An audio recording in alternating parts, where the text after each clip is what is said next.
Do you ever feel like bulletin boards you just don't have enough time for or even space for sometimes? Well, in today's video, I'm going to show you a few DIY bulletin boards in case you don't have any, plus just some good old-fashioned bulletin board tips and hacks. If you're new here, I'm Rachel Vincent, and I love sharing ways to help teachers simplify their classrooms and their teaching. When I first started teaching, bulletin boards used to be one of my favorite things to do, but now after almost 22 years in the classroom, I'm a little over bulletin boards, to be honest. I enjoy a bulletin board that I can set up and forget and either just change things out quickly or just something that just makes life simple in the classroom when it comes to keeping updated.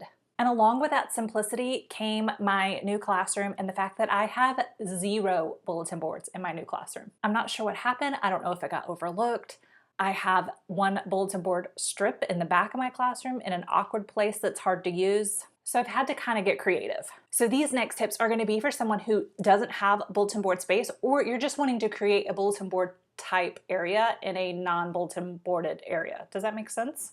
Normally, I'm a big component of using fabric on bulletin boards, and that is what I have used on my bulletin boards for as long as I can remember. But now I'm in a classroom without bulletin boards, so I invested in Better Than Paper to create a little bulletin board near my desk. The thing I like about Better Than Paper is it is, like it says, Better Than Paper. It's thicker, so it makes hanging it a lot easier than your typical butcher block paper that you might get from your school supply room or copy room. It has a thickness quality to it, so it's almost like a one of those reusable tablecloths that have like the felt on the back. It just doesn't have felt on the back. It's kind of like that material on the front. So it's wipeable. It comes in so many different shades. It is an investment for a roll, but it will last you just as long as like fabric would. I am fortunate enough that 2 of the walls in my classroom are not cinder block, they are drywall, so I could staple into it.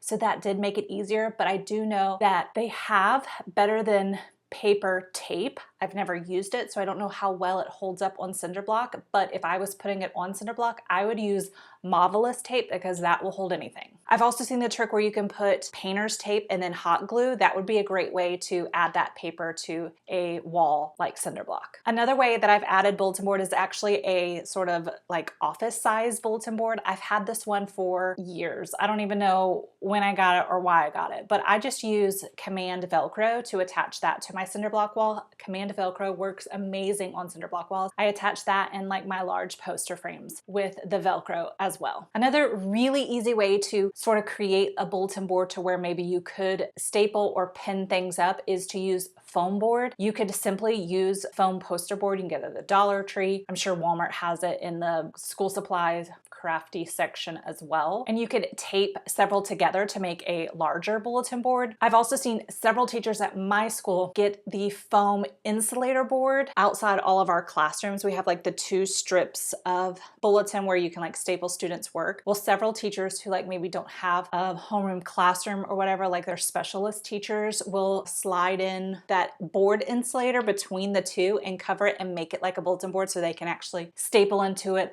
Lots of teachers do that at my school and it works really well. You could also probably attach that with the Command Velcro to your cinder block walls and it doesn't peel the paint off, and that way you have an actual bulletin board that you could staple into. But honestly, one of the easiest things I do, especially if I know it's an area I'm going to hang like anchor charts and things, is I just hot glue bulletin border straight to the wall. But I use it to section it off so it gives the eye a visual place to land. I added that to my back wall this year where I just used black border to frame out where I want my reading anchor charts to go. I already had that for our math anchor charts. And so it gives an easy place to land. I don't put a background. I could put a background, but I don't. I'm trying to like visually not clutter everything in the classroom. And so I just take command hooks and attach a little binder clip to clip on my anchor charts so that I can quickly change them in and out throughout the year. I use all of the cabinets in my classroom as bulletin board space. You could go into great detail and cover them and put borders around them, but I just find that at this point in my career, I am trying to simplify things and I don't. I just hang the stuff up, usually with painter's tape. It works really well. The green frog, I think it's Frog's painter's tape, is a little bit stronger than the blue painter's tape. So if you're looking for something that will hold a little bit longer, I would try the green tape, but that works really well on my wooden cabinet doors although I don't think they're real wood. I think it's like that fake wood. It holds up really well on those. I haven't had any issues. My multiples posters have been up for over a year. Our 7 habits have been up for over a year and they're still holding strong. None of them fell over the summer when the air is not on. So I think that the green painter's tape is good to go. Of course, you can do the Marvelous tape, although that is expensive tape. So I usually save that for the cinder block walls, and the green painter's tape works perfect on